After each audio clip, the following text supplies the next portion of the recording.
Hi, this is my first time recording a YouTube video in this style. I've tried YouTube multiple times over the last 10 years. I'm 20. Uh, but as a kid, I don't really have anything to talk about, and also I'm not really supposed to be doing that. And I don't really have a reason to be making any videos right now or to be doing anything. I guess almost everyone my age ends up making YouTube videos these days. Everyone thinks they have something to share, and I guess I think I have something to share. At the same time, I don't think anything I have to share is worth much.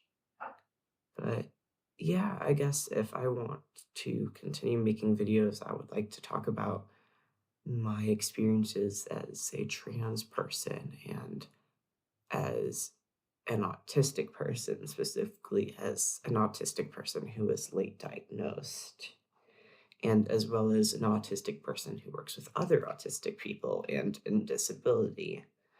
I think I'm really interested in disability culture, and yeah, um, sometimes I like to hyperfixate on media. I like to talk about that.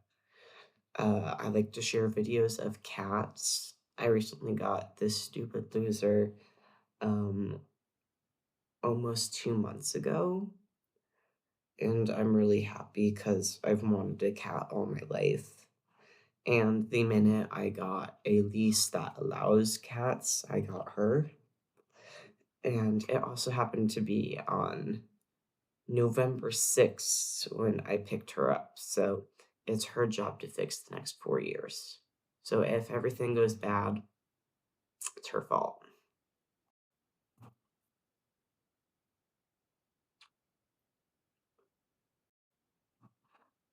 Some other things that I'm interested in that I feel like I could include in YouTube.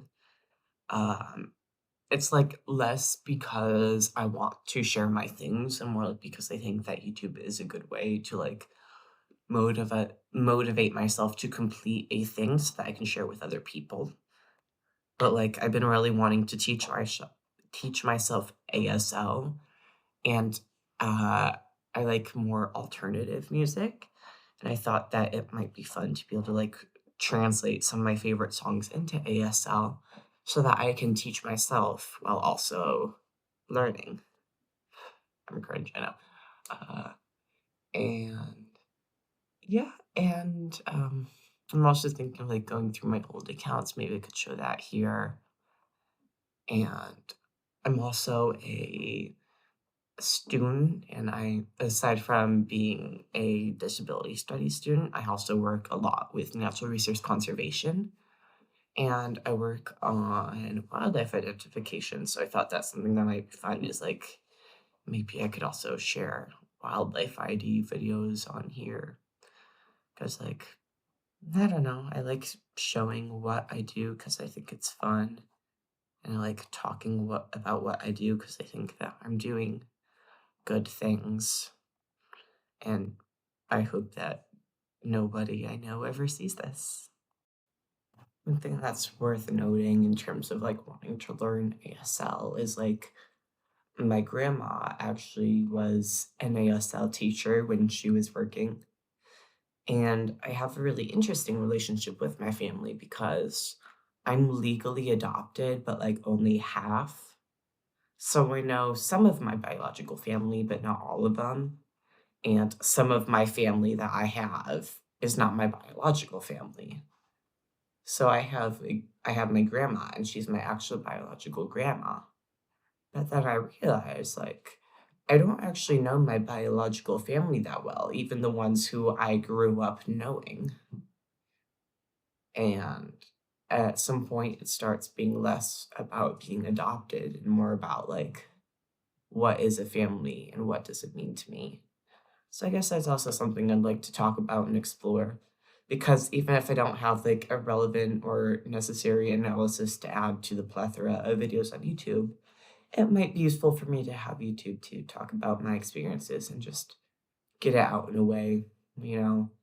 Maybe one or two people will look at it, maybe no one will look at it, Hopefully, like, not a bajillion people look at it because that's terrifying. But yeah, I think I'd like to practice my video editing skills. This semester at college, like, all of my final projects involved videos, so I had to learn how to edit videos, make videos all on my computer, and I actually learned it's a lot easier than I thought. Like, I guess my computer just naturally has the software, I just had to learn how to use it. That's kinda good, and I guess that was a little bit inspiring, and I don't know. I don't know why I think my thoughts are worth sharing. I don't even think that they're worth sharing in a conversation. In most of my conversations with friends and family, I'm just kind of like sitting there while they talk.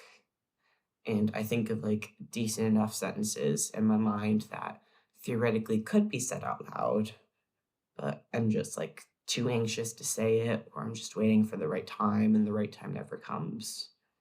And I guess I learned that's something that comes with autism. And it took me so many years to realize that I'm bad at conversations, but that's not necessarily my fault. And sometimes I'm bad at like forming proper sentences, and sometimes I mess up with the structure. And I realize, that's autism. And it's also just like being raised bilingual and autistic. Like language is sometimes hard, and that's okay. And I think it's nice to talk about my experiences as an autistic trans guy, because I don't know how many other people talk about it. I'm sure there's plenty of other people talking about it, but either way, it's nice to be able to get my thoughts out verbally because that means that they exist.